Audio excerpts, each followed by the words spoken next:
does it! I knew he had it in him. What is good, guys? We're back with another video. I've recently been playing a lot of Shiv, so I wanted to put out an updated beginner's guide in 2025 on how to play Shiv. Let's start off with his playstyle. Shiv is all about controlled aggression. His kit synergizes in a way that encourages you to set up favorable fights and quickly close in for the kill. If you like having options and being able to spot weaknesses to capitalize on quickly, then Shiv is for you. Let's start off with his strengths. He has great poke in lane and can win trades using his deferred damage passive, excellent mobility with slice and dice and killing blow, and he can clear camps fast and move quickly to gank. Now, taking a look at his weaknesses, Shiv has no CC outside of a slow, which means that he has to rely on his teammates or additional items. He's squishy without his rage meter, and especially if he is locked down by enemy CC. And finally, he's a short-range character, which means you need to be in the thick of team fights to do any sort of damage. Let's take a look at his abilities. His first ability is Serrated Knives, which damages and slows enemies that are hit. Each additional hit adds a stack and refreshes the debuff duration, causing the damage to increase per stack. When you unlock your ultimate ability, you unlock your rage meter, which we will talk about later in the video, but when you get full rage, your knives will ricochet to another enemy and apply a slow to enemies they bleed. Maxing Serrated Knives gives you an extra charge, makes enemies bleed longer, and finally ups the damage considerably. If you want to poke people, this is your skill. Looking at some tips for Serrated Knives, if you want to max this skill early, then you should definitely get extra charge and potentially rapid recharge to increase the amount of charges and how quickly you can get the skill back. Mystic Reach is also a great item because it increases the damage and range of Serrated Knives. The second tip is that bleeds stack, so you can really hurt players if you get multiple in a row, creating an opportunity for a quick finish when they are slow. His second ability is Slice and Dice, which allows you to perform a dash, damaging enemies along the path. Full Rage spawns an Echo of Shiv, which retraces the dash path after a short delay, damaging enemies again. Maxing your Slice and Dice skill allows you to do it more often, do more damage, and reduce the cooldown by 2 seconds per enemy hit, for a maximum of 6 seconds. Tips for Slice and Dice: if you max your Slice and Dice early, it becomes an incredible damage source, especially when farming neutral camps because you will hit 3 targets easily and reset the cooldown. If you aren't maxing it, think very carefully about dashing, as it is a big commitment. Remember, you can gap close with your ultimate and then dash out if things don't go according to plan. His third ability is Bloodletting. It allows you to take only a portion of incoming damage immediately and then defer the rest to be taken over time. You can activate it to clear a portion of the deferred damage. While Rage is full, the amount of damage deferred is increased. Bloodletting defers damage and allows for clever play if you invest in it. Maxing this stretches out the duration the deferred damage takes place over, the cooldown of your ability to clear, and then finally the amount of damage cleared. Some tips for Bloodletting: you really need to understand your incoming damage to use it optimally. If you use the clear too early, you don't get much value out of it, and if you hold the clear for a while, you can just ignore a huge amount of damage taken. However, the longer you hold, the more risk at play. Using this well gives you a huge upper hand in lane trades early on.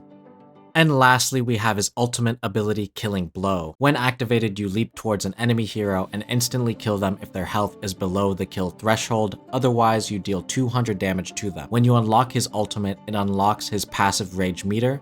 Damaging enemies fills this rage meter, and while at full rage, Shiv gains increased damage and the special properties on his other abilities, which we discussed earlier. Killing Blow immediately finishes the fight if done correctly, and maxing it allows you to move faster, do it at a higher threshold, and finally, it resets the skill on successful finisher. Tips for Killing Blow: you normally want to save this for when opponents are low, but remember that sometimes you need to close a gap, and this skill is an excellent gap closer. This is especially true in the early game where everyone is sub 1000 HP, the 200 damage is sometimes more than 20%. Remember the passive component of rage buildup and how it affects your other skills.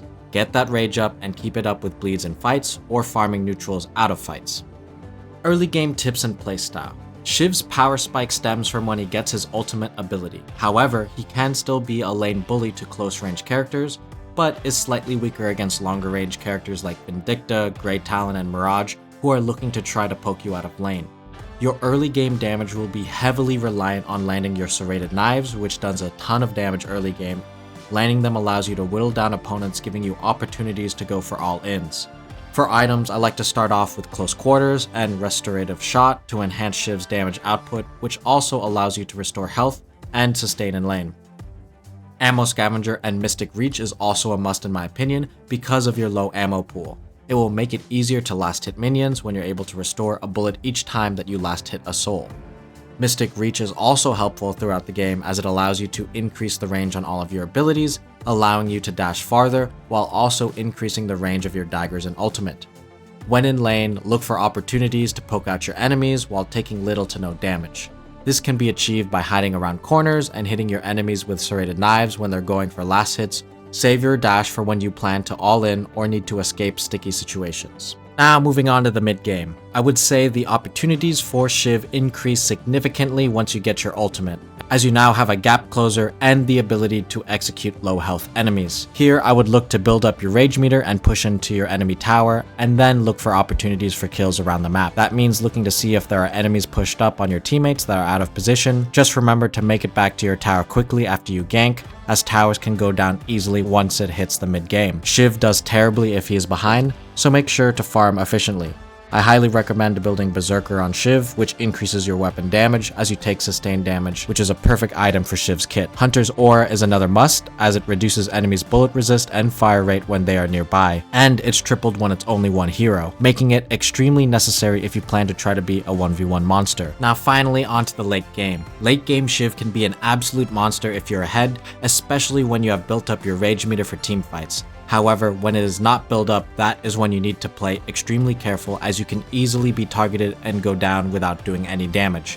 Before engaging in team fights fully, make sure that you have built up your rage meter. You can do this by either poking enemies from afar with your daggers, or attacking creeps or neutral camps before the start of one.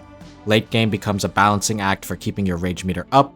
In team fights, look to engage the backline when you can, because if you can sow chaos in the backline, your team will have a much easier time cleaning up after you. Just make sure you aren't engaging alone. A helpful tip is to wait for some heavy CC abilities to come out first from the enemy team, for example Lash Ult, Infernus Ult, Wraith Ult, or Dynamo Ult, and then engage into the back line. Good luck friends, I hope you enjoyed the video. Please like, subscribe, and comment down below if you found this video helpful.